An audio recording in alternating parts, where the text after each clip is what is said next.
Biologia Celular 101. Depois de todas essas pesquisas, os cientistas já deviam ter concluído que os genes não controlam nossa vida. Por definição, o cérebro é o responsável pelo controle e coordenação da fisiologia e do comportamento dos organismos. Mas será que o núcleo é o cérebro das células? Se a hipótese de que o núcleo e seu material de DNA são o cérebro da célula estivesse correta, remover este núcleo, um processo chamado enucleação, causaria a sua morte imediata. Mas então, para surpresa geral, um cientista arrasta nossa pobre e relutante célula até a área de visão do microscópio e a prende em uma base fixa. Usando um micromanipulador, leva uma micropipeta até a célula e a insere no interior do citoplasma, aplicando uma leve sucção e o núcleo é aspirado para dentro da pipeta, que é então retirada do interior do citoplasma. Encontra-se em nossas mãos o objeto do sacrifício da célula, o seu cérebro. Mas espere, ela está se movendo. Não pode ser. A célula ainda está viva?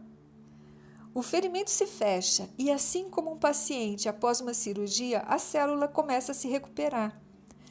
Algum tempo depois, já está de pé, sob seus pseudópodes, fugindo do campo do microscópio, esperando nunca mais ver um cientista em sua vida. Muitas células sobrevivem 2 ou 3 meses sem seus genes, após esta enucleação, ou seja, a retirada do núcleo. E ao contrário do que se imagina, não passam a viver como autômatos, sem vontade própria. Continuam a ingerir e metabolizar alimentos, manter todas as operações de seu sistema fisiológico, respiração, digestão, excreção, mobilidade, etc. Comunicam-se com as outras células e respondem normalmente aos estímulos de crescimento e ação que recebem do ambiente. Mas, claro, há efeitos colaterais. Sem os genes, as células não podem mais se dividir ou repor as proteínas que perdem com o desgaste normal do citoplasma. Essa impossibilidade de reposição de proteínas citoplásmicas gera disfunções mecânicas que acabam resultando a sua morte.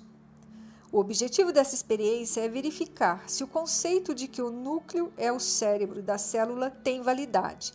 Se ela tivesse morrido imediatamente após a enucleação, a teoria estaria correta, mas os resultados são muito claros.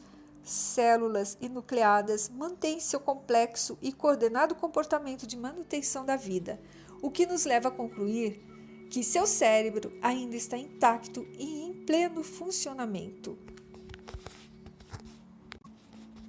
Bem, mas se o núcleo e seus genes não são o cérebro de uma célula, qual é a verdadeira contribuição do DNA para a vida celular? Células enucleadas não morrem porque perdem o cérebro, e sim a capacidade de reprodução. Sem essas habilidades, não conseguem mais repor proteínas ou mesmo se dividir para criar réplicas de si mesma. Então, pode-se concluir que o núcleo não é o cérebro da célula, e sim a sua gônada. Confundir órgãos sexuais com cérebro é até um erro aceitável, já que a ciência sempre adotou um comportamento patriarcal. Como machos, são normalmente acusados de pensar com suas gônadas. Não é de se surpreender que os cientistas tenham confundido o núcleo das células com o cérebro.